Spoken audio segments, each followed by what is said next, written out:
오늘은 하나님의 구원의 약속에 대한 말씀이에요.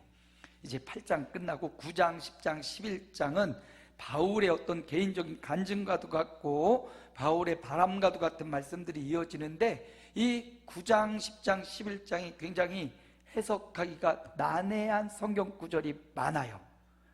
하나님의 주권, 그리고 인간의 자유의지, 책임, 이런 부분이 아주 첨예하게 대립이 되는 그런 장이기도 해요. 우리 장로교는 특별히 이 오늘 8장에 9장에 있는 말씀들을 중심으로 하나님의 주권을 엄청 강조합니다. 그러나 이 반대 알미니안 감리교회나 성결교회나 순복음은 여기 있는 말씀을 중심으로 인간의 책임이 얼마나 중요한지를 또 강조해요. 성경을 보면서 우리는 여러 가지를 깨닫게 됩니다. 특별히 우린 장로교회에 나오는 장로교인들인데요, 하나님의 주권을 강조해요. 하나님의 뜻. 여러분, 하나님의 주권하면 우리가 믿는 하나님이 누구신가를 살펴볼 필요가 있죠. 여러분이 믿는 하나님이 어떤 분입니까? 하나님 하면 어떤 단어가 생각나요? 저는 하나님 하면 전능하신 하나님. 저는 이 단어가 늘 가장 먼저는 전능하신 하나님, 살아계신 하나님, 역사하신 하나님, 일하시는 하나님, 이런 여러 가지 표현이 있는데요, 전능하신 하나님, 능력에 제한이 없다. 우리 인생은요 전능하질 못합니다. 예전에 우리 아버지를 보면 전능하신 아버지 같았는데 조금 자라보니까 사람들이 보이고 다른 아버지도 보이고 볼품없는 아버지로 아버지 위치가 떨어지더라고요. 우리 인생은요 누구나 다 전능하질 못해요. 완전하지 못합니다. 그런데 하나님은 전능하다라는 단어 한마디에 엄청나게 많은 것들이 담겨져 있어요. 우리가 믿는 하나님을 전능하신 하나님으로 믿는다면 우리가 그 전능하신 하나님을 다 알 수 없고 표현할 수 없어서 하나님을 전능하시다라고 표현하는 거예요. 우리의 상식과 이성과 지혜로 전능이 어떤 정도인지 우리는 대충은 이렇게 감싸고 있지만 그 전능 안에는 우리가 이해할 수 없고 알 수 없고 예측할 수 없음이 그 안에 다 들어가 있어요. 우리는 바로 그 전능하신 하나님을 믿는 겁니다. 나의 인간의 사고 체계로 이해할 수 없는 부분이 분명히 있습니다. 그러나 우리가 믿는 하나님은 그러기에 전능하신 거예요. 만약에 제가 자주 말씀드리죠, 인간의 생각과 사고 체계로 딱 정할 수 있는 분이 하나님이라면 그분은 하나님이 될 수 없어요. 왜? 이 제한된 인간의 생각과 사고 체계로 하나님이 이런 분이야라고 딱 규정해버리고 그 속에 갇히는 분이 하나님이라면 그분은 하나님이 아니죠. 우리가 키우는 반려동물이 있죠. 우리 교회에도 반려동물 많이 있죠. 하치도 있고요, 로미도 있고요. 우리 집사님 강아지 이름 뭐더라? 여러 강아지들이 있는데요, 강아지 애완견이 주인의 뜻을 다 이해할 수 있을까요? 주인과 함께 살고 주인이 먹이를 주고 주인이 산책도 시켜주고 주인이 잠자리도 마련해주고 주인의 혜택을 다 받고 있는데 우리 로미가 우리 지명구 집사님의 마음과 뜻과 생각을 다 알까요? 같이 살고 같이 굉장히 오랜 시간을 보내도 주인의 생각과 뜻을 몰라요. 때로는 왜 내가 배고픈데 밥을 안 주는 거야? 때로는 내가 이 고기 먹고 싶은데 왜 나한테는 고기를 안 주는 거야? 주인은 로미가 지난번에 이 지방 제거 수술을 받았거든요. 로미가 누군지 알아요? 우리 지명구 집사님이 키우는 강아지예요. 근데 로미가 이렇게 뚱뚱했어요. 그래서 300만 원 들여서 지방 제거 수술을 했거든요. 얘한테 돼지 비계를 줄 수 있겠냐고요. 얘 또 살찌면 얘 이제 집사님에게 사랑하는 강아지 그거밖에 가족이 없는데 얘 어떻게든 건강하게 하려면 얘가 아무리 먹고 싶어도 돼지 비계는 안 주고 아마 살코기는 줄지 몰라요. 근데 강아지는 살코기보다 비계가 더 먹고 싶을 수 있어요. 근데 집사님이 안 줘. 아마 집사님은 그것도 안 주고 사료만, 정량만 딱딱 주신다고 제가 알고 있거든요. 그렇게 먹고 싶고 그렇게 가고 싶어도 집사님이 안 돼.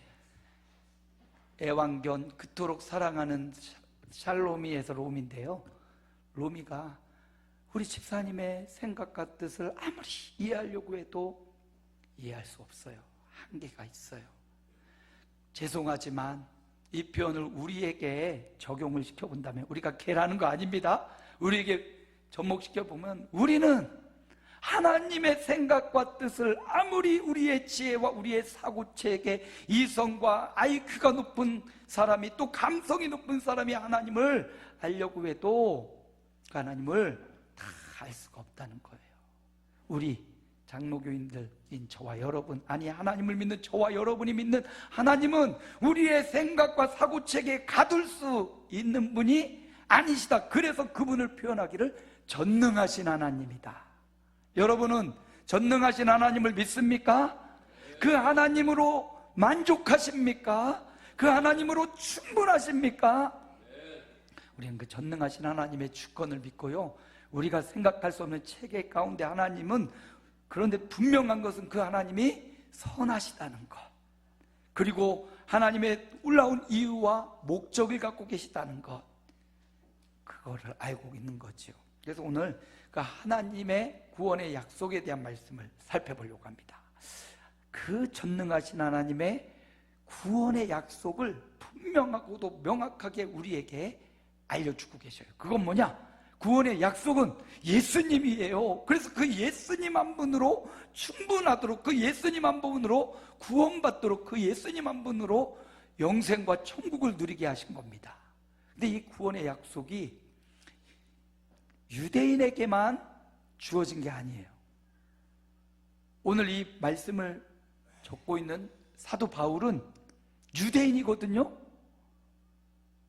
근데 유대인인데 하나님이 바울을 부를 때 너를 이방의 사도로 세우겠다.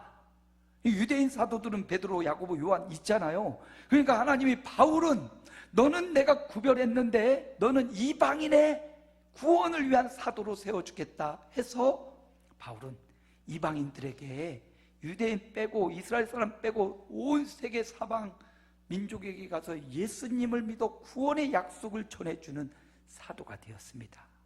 그런데 가만히 생각해 보니까 사도 바울의 마음에, 내가 복음 전하여 교회가 수많은 곳에 세워지고 예수 믿는데 내 동족 유대인들을 보니까 저들은 예수님이 그들에게서 태어났고, 예수님이 그 이전 조상들부터 아브라함을 택하고, 그리고 모세에게 율법을 주셨고 언약과 축복과 수많은 선민이라고 이스라엘 택해 주셨는데, 정작 내 동족, 내 고륙의 친척인 유대인들이 예수님이 없는 거예요. 율법도 있고 모세도 있고 아브라함도 있고 언약도 있는데 누가 없어요? 예수가 없어요. 심지어 예수가 그들 유대인 중에서 왔는데도 그들은 예수가 없어요. 여러분, 하나님의 구원의 약속은요, 예수로 충분한 거예요. 예수로 완성되는 겁니다. 근데 완성인 예수님이 없어요.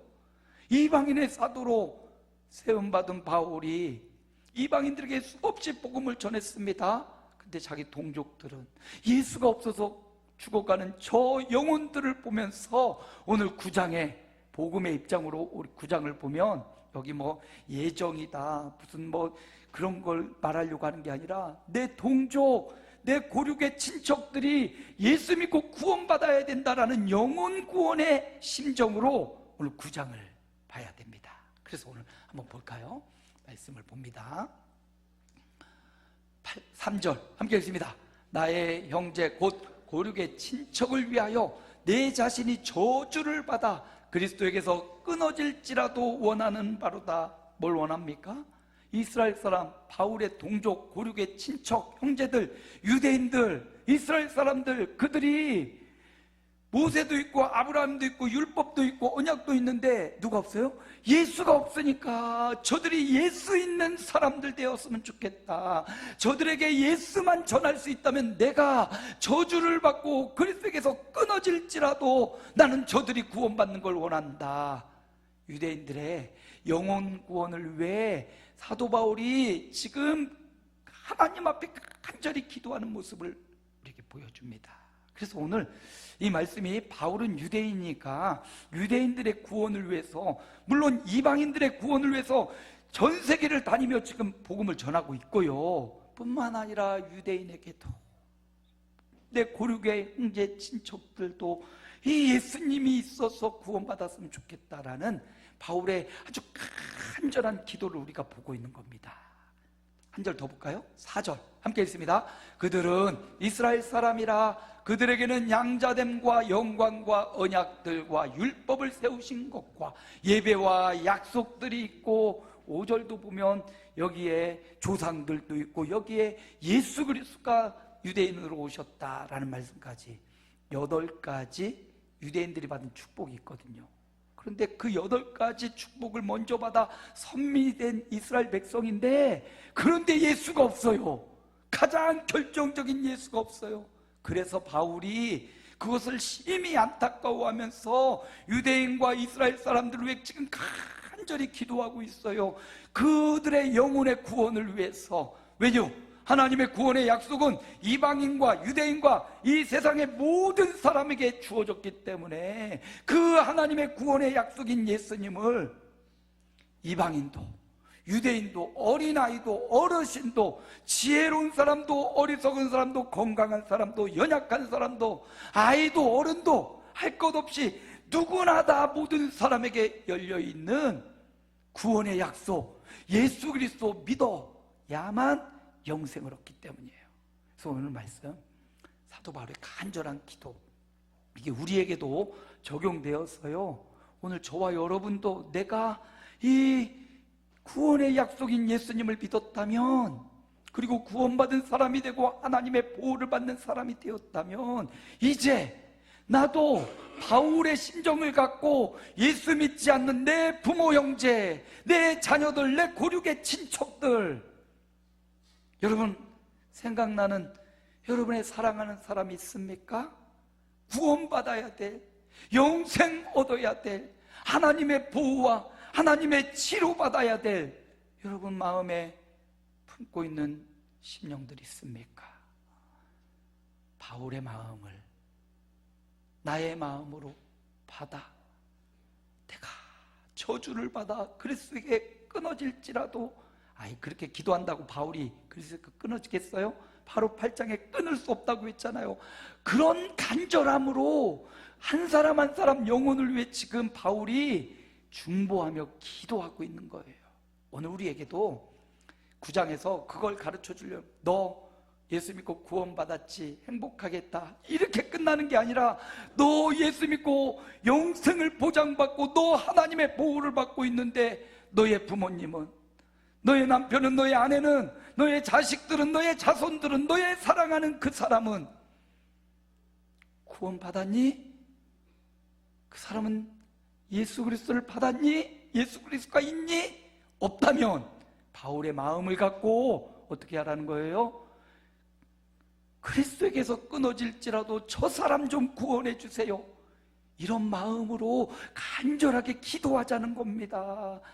여러분 구원받고 천국을 믿습니까? 예수님으로 만족하십니까?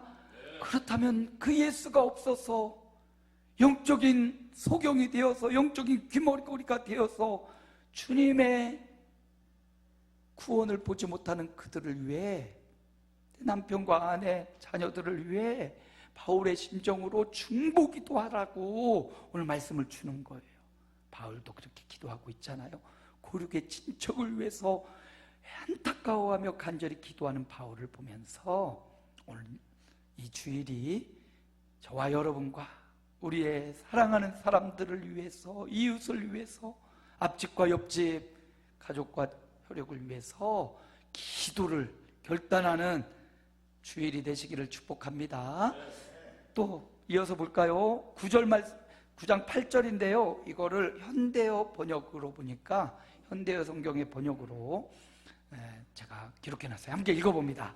아브라함의 자손이면 다 하나님의 자녀인 것이 아니라 하나님께서 아브라함에게 내리신 구원의 약속을 믿는 사람만이 하나님의 자녀입니다. 성경에 여러 가지 번역본들이 있어요. 우리는 지금 개역 개정이라는 번역본을 우리 교회에서 공식적으로 사용하는데요. 우리말 성경도 있고요, 새번역도 있고요, 표준 새번역도 있고요. 예전 우리 개역 개정 이전의 성경도 있고요. 많은 번역본들이 있어요. 진리를 오가는 수준이 아니고 우리 현대인들이 쉽게 알아듣기 쉽도록 번역을 해놓은 겁니다. 성령에 이제 많은 연구하는 학자들이 이런 표현보다는 이렇게 표현을 바꾸자 해서 진리를 훼손하지 않고 그 말씀이 더 우리 마음 가운데 다가오도록 여러 번역본들이 있어요. 그래서 성경을 볼 때 이 개역개정을 보고 잘 이해가 안 되는데 이런 말씀들은 한번 다른 공동번역이라든지 현대인의 성경이라든지 현대의 성경 이렇게 둘러서 보면요 조금 이해가 쉬워요. 오늘 말씀도 8절도 보면 아브라함의 씨라야 약속의 자녀라 이렇게 말하고 있거든요. 그냥 약속의 자녀라고 말해요. 8절에 약속의 자녀가 씨로 여기심을 받느니라. 오직 약속의 자녀가. 근데 이 약속의 자녀를 현대어 성경은 뭐라고 번역했냐면 약속을 믿는 사람. 그래서 아브라함의 씨, 누구나 다 아브라함을 통해서 태어난 사람은 아브라함의 자녀라고 하지 않았고 아브라함의 자녀들 중에도 하나님의 약속을 믿는 사람만이 하나님의 자녀다라는 표현이에요. 이거 중요한 말이거든요. 아브라함에게서 태어난 사람은 다 하나님의 자녀 아니라는 거예요. 아브라함에게도 이스마엘도 있고 이삭도 있고 그 후에 사라가 죽은 후에 아브라함이 후처들을 얻어서 수많은 아들을 또 낳았어요. 그런데 하나님은 그 수많은 아들 중에 누구? 약속을 믿는 이삭. 만약에 이스마엘이 약속을 믿었다면 그도 아마 이 약속의 씨라고 하나님의 자녀라고 불렸을 거예요. 근데 이스마엘은 아버지를 버리고 말씀을 버리죠. 이삭은 약속의 말씀을 받고 그 말씀을 믿는 사람이었던 거예요. 한 절 더 볼까요? 아브람, 이삭뿐만 아니라 12절 함께 읽습니다. 리브가에게 이르시되 큰 자가 어린 자를 섬기리라. 여기 큰 자와 어린 자가 나오는데 리브가에게 두 아들, 쌍둥이 아들을 낳잖아요. 하나는 에서 큰아들이요, 야곱은 둘째 아들이에요. 그런데 우리는 보통 장자가 유산을 잇고 대를 잇는다고 생각을 하잖아요. 우리나라도 이스라엘 나라도 똑같아요. 그런데 하나님은 장자인 에서가 아니라 차자인 야곱을 들어서 오늘 말씀에도 보면 내가 야곱은 사랑하고 에서는 미워했다 이렇게 말하고 있어요. 그러면 왜 하나님이 야곱은 미리 사랑한다고 하고 에서는 미리 미워한다고 하는가? 하나님이 미리 정해놓고 운명론적으로 하나님이 야곱은 사랑하고 에서는 버렸네? 하나님이 모세는 긍휼히 여기고 하나님이 바로 애굽의 왕 바로는 완악하게 하셨네? 하나님이 다 정해놨네? 이걸 우리가 하나님의 주권으로 오해하는 경우가 있어요. 아니 그러면 하나님이 다 정해놨으면 우리 장로교는 예정서를 칼빈의 예정서를 따르면 하나님이 다 예정해놓고 정해놨으면 우리가 뭐 교회 다닐 필요도 없고 하나님이 천국 갈 사람 지옥 갈 사람 다 정해놨네?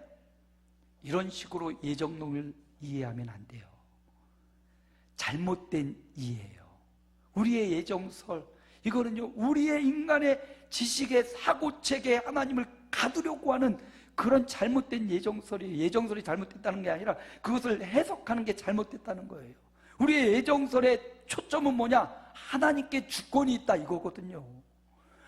온전히 하나님께 주권이 있어요. 인생의 구원을 위한 주권이 사람에게 달려있지 않아요.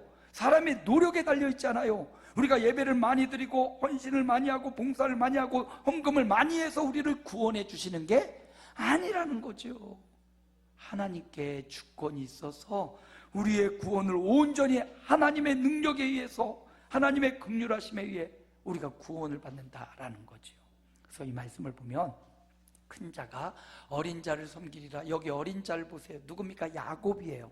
야곱의 인생, 아버지, 부모, 형제 떠나서 외삼촌의 집에 가서 20년 세월을 보내고 오는데, 그 야곱을 보면 특징이 뭐냐면 하나님의 약속을 믿는 거예요.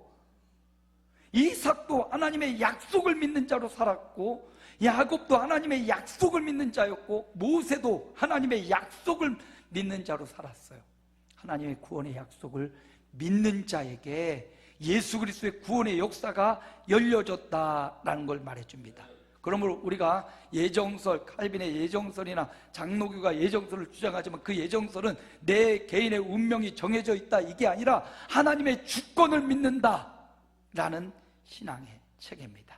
그 신앙 체계는요, 우리의 인간의 사고 체계로 그 주권을 가지신 하나님을 딱 정해놓고 보자기에 딱 쌓아둘 수 없다라는 걸 인정하면서부터 시작되는 겁니다.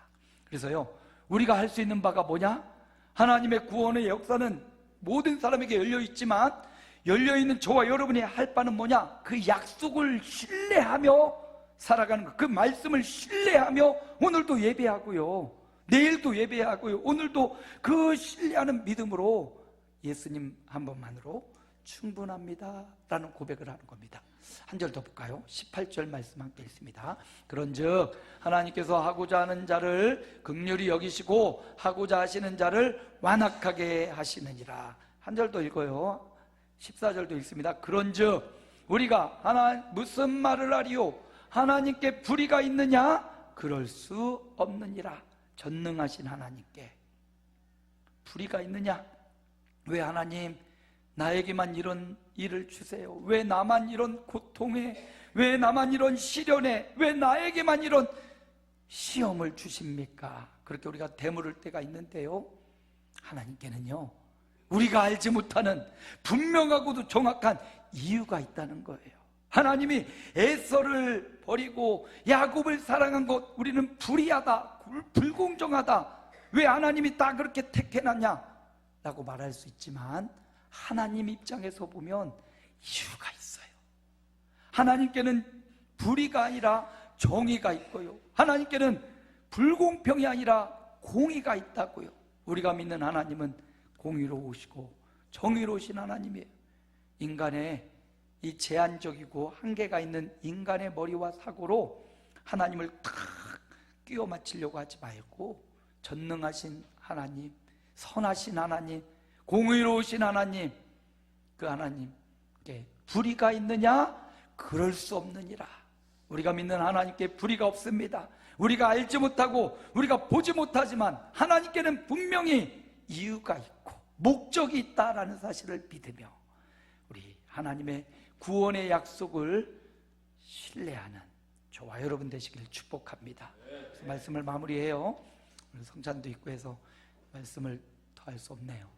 자, 하나님의 구원 약속을 믿는 저와 여러분이 해야 될 바가 있어요. 세 가지로 정리를 했는데요, 영혼 구원을 위해 바울의 심정을 갖고 기도하자.